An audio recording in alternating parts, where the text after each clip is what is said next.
Hello everybody, welcome to our channel our health and wellness. So today we are going to discuss about India after independence. Independence के बाद India की क्या स्थिति रही। अब India को इंडिपेंडेंस तो मिल गई, लेकिन साथ में ही मिला partition into India and Pakistan. तो इससे क्या दिक्कतें रहीं। सबसे पहले तो जो रिफ्यूजीज़ न्यूली फॉर्म्ड पाकिस्तान से इंडिया आए थे, इनका नंबर लगभग 80 लाख था, तो उनको फूड एंड शेल्टर प्रोवाइड करना। दूसरा टास्क था जो प्रिंसली स्टेट्स थे उनको यूनाइटेड करना। और ये ऐसी प्रॉब्लम्स थे जिनको इमीडिएट सॉल्यूशन चाहिए था। एक ऐसा पॉलिटिकल सिस्टम चाहिए था जिससे लोगों की उम्मीदों पर खरा उतरे। जब इंडिया को आज़ादी मिली थी तो उसकी पॉपुलेशन लगभग 345 मिलियन थी। हमारे देश में इतनी डाइवर्सिटीज़ हैं, चाहे आप लैंग्वेज को लेकर देख लें, ड्रेसेस को लेकर देख लें, फूड्स को लेकर देख लें या प्रोफेशन को लेकर देख लें, बहुत ज़्यादा वाइड गैप है इन सब में। उस समय भी हाई कास्ट और लो कास्ट सिस्टम को प्रैक्टिस किया जाता था। इतनी डाइवर्सिटी होने के बावजूद भी हमारे देश के लोग एक साथ रहते थे। इसी से एक सेंस ऑफ यूनिटी डेवलप हुआ। तो दूसरा प्रॉब्लम था डेवलपमेंट का। इंडिया उस समय बहुत ही ज़्यादा अनडेवलप्ड कंट्री था, बहुत वीक था। इंडिया की इकोनॉमी बहुत कमज़ोर थी जिस समय इंडिया को आज़ादी मिली थी। उस समय फार्मर्स और पीजेंट्स सिर्फ मॉनसून पर डिपेंड करते थे अपने सर्वाइवल के लिए। दूसरी तरफ शहरों की स्थिति देखें, जो फैक्ट्री वर्कर्स थे वो क्राउडेड स्लम्स में रहते थे, जिनको एजुकेशन और हेल्थ केयर के लिए बहुत ही कम एक्सेस था। उस समय ना एजुकेशन सिस्टम वेल डेवलप्ड था और ना ही health care system well developed था। नए देश को बहुत ज़्यादा काम करना था अपने देश से गरीबी मिटाने के लिए, इलिटरेसी मिटाने के लिए, एग्रीकल्चर की प्रोडक्टिविटी बढ़ानी थी ताकि सबको फूड प्रोवाइड हो सके, new job creating industries promote करनी थी ताकि सबको रोज़गार मिल सके।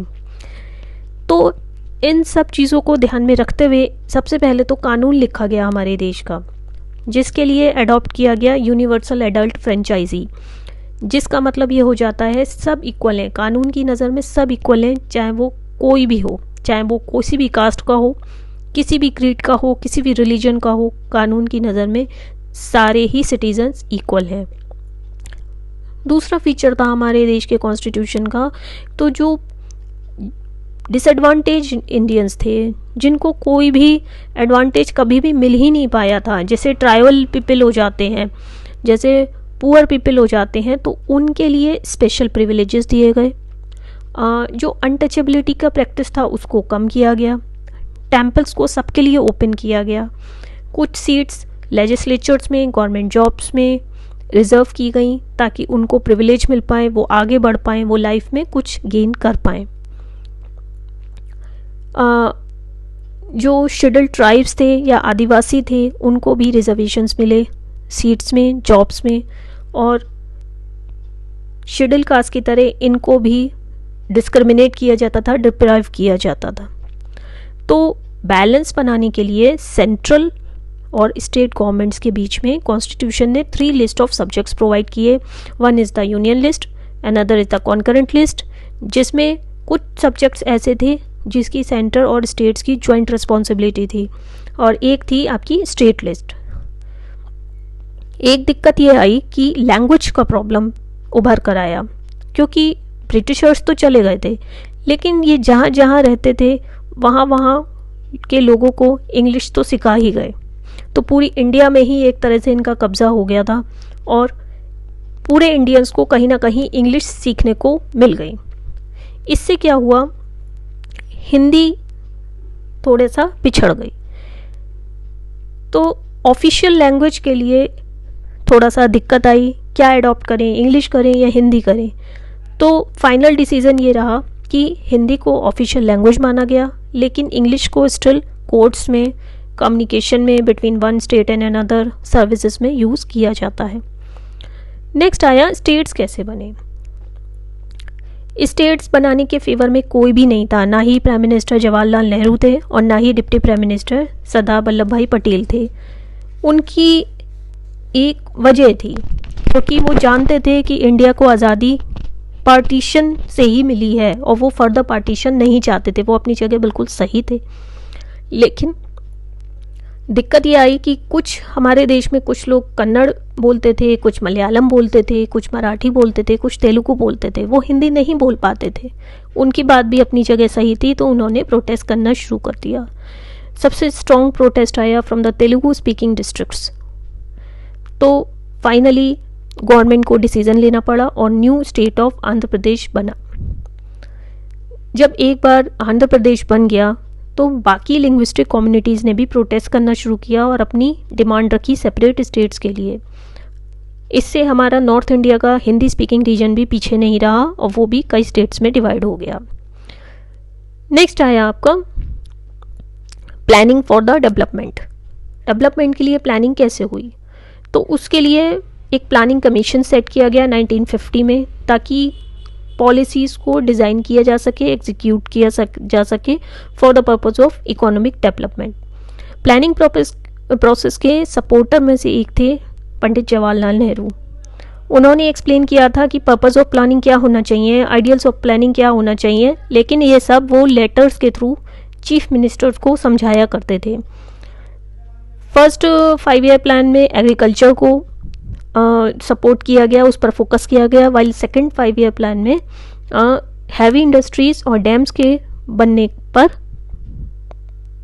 फोकस किया गया। ये बहुत इंपॉर्टेंट है, काफ़ी पूछा जाता है।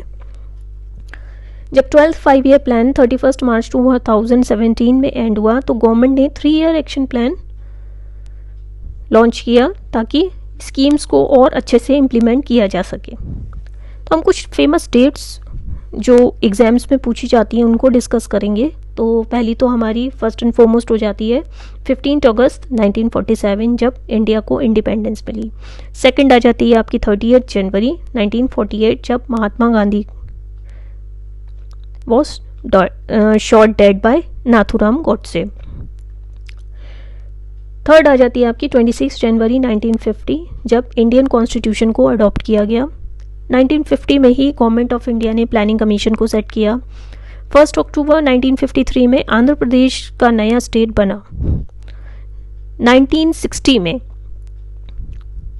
बॉम्बे को डिवाइड किया गया गुजरात एंड महाराष्ट्र में। 1965 में इंडो पाकिस्तान वॉर हुआ था। 1971 में बांग्लादेश, जो कि पहले ईस्ट पाकिस्तान के नाम से जाना जाता था, वो एक सेपरेट नेशन बन गया। तो ये कुछ इंपॉर्टेंट डेट्स हैं जो आपको ध्यान रखनी है। कुछ क्वेश्चन आ जाते हैं जिनको बहुत ही फ्रिक्वेंटली पूछा जाता है, जैसे इंग्लिश के बारे में अगर बात करें तो इंग्लिश का क्या एडवांटेज रहता है और क्या डिसएडवांटेज रहता है। इंग्लिश को अगर आप लैंग्वेज की तरह अडॉप्ट करते हैं तो इंडियंस को यूनाइट रख सकता है, क्योंकि इंग्लिश साउथ इंडियंस भी बहुत अच्छे से बोल लेते हैं, नॉर्थ इंडियंस भी काफ़ी हद तक जानते हैं। तो ईस्ट एंड वेस्ट की बात करें तो वहाँ पर भी इंग्लिश की अच्छी नॉलेज है, तो ये एक एडवांटेज हो जाता है। जबकि डिसएडवांटेज ये हो जाता है कि इंग्लिश से जो हिंदी का डेवलपमेंट है, जो हमारी नेशनल लैंग्वेज का डेवलपमेंट है, वो काफ़ी हद तक हैम्पर हो जाता है।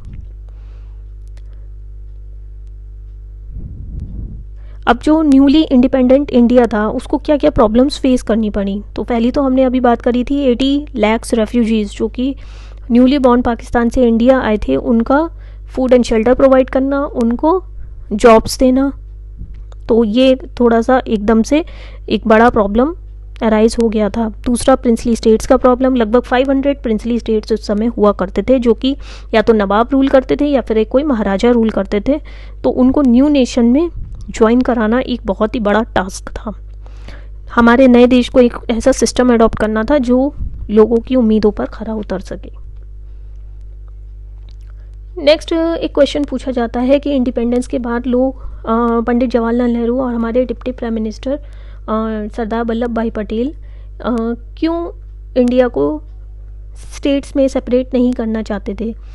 तो वो उसकी वैल्यू समझते थे, आज़ादी कितनी मुश्किलों से मिली थी वो इस चीज़ की वैल्यू समझते थे, क्योंकि वो आज़ादी की लड़ाई का हिस्सा खुद रहे थे। तो इंडिया को जब इंडिपेंडेंस मिली थी तो अपने डिवीज़न के कॉस्ट पर मिली थी, और ये रिलीजन के बेसिस पर हुआ था। इसी वजह से, और इसके बाद जो डिवीज़न के बाद जो रायट्स हुए थे उसमें काफ़ी लोगों को की डेथ हो गई थी। तो ऐसे सर्कमस्टेंसेस के बाद ये एक अच्छा डिसीज़न नहीं होता कि लैंग्वेज के बेसिस पे इंडिया को फर्दर डिवाइड कर दिया जाए। इसी वजह से पंडित जवाहरलाल नेहरू और deputy prime minister Sardar Vallabh भाई पटेल लिंग्विस्टिक स्टेट्स क्रिएट नहीं करना चाहते थे। नेक्स्ट क्वेश्चन आता है, मीरा बहन कौन थी? तो मीरा बहन एक ब्रिटिश एडमायरल की बेटी थी। उन्होंने इंग्लैंड को छोड़ दिया था। वो महात्मा गांधी की फॉलोअर्स में से एक थी। अपनी लाइफ को उन्होंने ह्यूमन डेवलपमेंट के लिए डिवोट कर दिया था। महात्मा गांधी के प्रिंसिपल्स को अडॉप्ट किया, फ्रीडम स्ट्रगल में पार्टिसिपेट किया और उनको पद्म विभूषण दिया गया 1982 में। नेक्स्ट क्वेश्चन आ जाता है कि इंडियंस की एज इलेक्शंस में पार्टिसिपेट करने के लिए उस समय क्या होती थी? तो उस समय 21 हुआ करती थी, जो कि अब 18 ईयर्स होती है। स्टेट लिस्ट के जो सब्जेक्ट्स हैं वो क्या होते हैं? तो वो हो जाते हैं आपके education and health. Concurrent list जिसमें स्टेट एंड सेंटर की ज्वाइंट रिस्पॉन्सिबिलिटी होती है, वो कौन से सब्जेक्ट्स हो जाते हैं? तो that are forest and agriculture. Next आता है, सेकेंड 5 ईयर प्लान में किस पर फोकस किया गया था? तो लार्ज डैम्स बनाने में फोकस किया गया था और हैवी इंडस्ट्रीज बनाने पर फोकस उस समय किया गया था।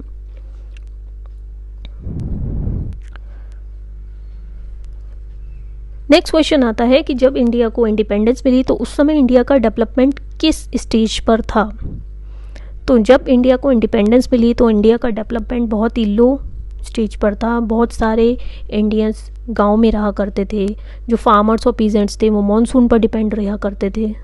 तो जो नॉन फार्मिंग सेक्टर में लोग थे, जैसे बार्बर्स, कारपेंटर्स या और सर्विस ग्रुप्स थे, तो अगर क्रॉप्स फेल हो गए तो उनकी सर्विसेज के लिए पेमेंट कहाँ से आएगी? तो वो भी कहीं ना कहीं काफ़ी हद तक फार्मर्स पर डिपेंड रहा करते थे।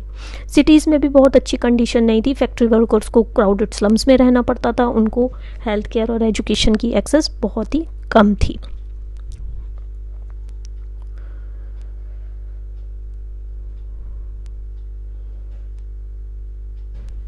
So that's all for the day. Thank you so much.